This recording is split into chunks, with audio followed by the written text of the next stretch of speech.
في شأن ذاته نظمت جمعية محضرة أبا حازم لتعليم القرآن الكريم النسخة 12 من الموسم الديني السنوي للولي الصالح الشيخ محمد لمين أبا حازم بمنطقة تقريزين بالضفة الشمالية لوادي الساقية الحمراء شرقي أسمار. تفاصيل أكثر مع السالك رحال ومبارك الباز.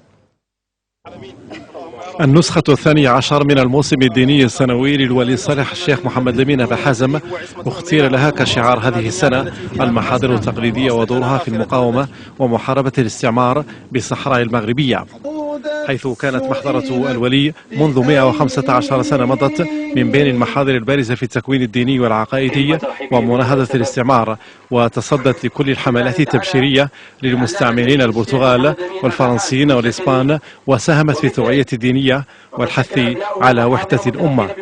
وموضوع بالتأكيد يحظى بأهمية بالغة اعتبارا لما لعبته هذه المحاضر من خلال مقاومة المستعمر الذي حاول أن يمس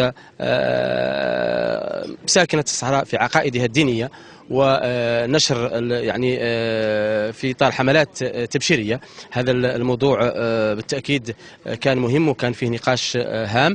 هي كذلك فرصة استغلها للتلاقي مع كافة المكونات القبلية الأخرى التي نجلها ونقدرها، وهو فرصة كذلك لأبناء الأسرة والقبيلة لصلة الرحم والتواصل. وهي دائما فرصة تتجدد لصلة الرحم وللقاء الأحبة ولإكرام الضيوف، وكل ذلك سنن نبوية نسأل الله فيها جزيل الثواب.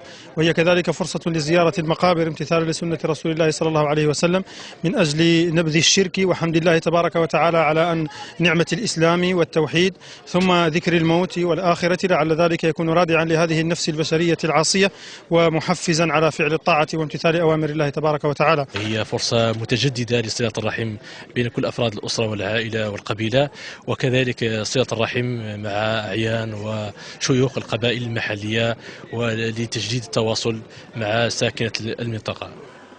فعالية النسخة 12 من الموسم الديني السنوي للولي الصالح الشيخ محمد لمين أبا حازم تميزت بتوزيع جوائز تقديرية على المتفوقين في مسابقة لحفظ وتجويد القرآن الكريم ورفع برقية ولاء وإخلاص للسدة العالية بالله جلالة الملك محمد السادس.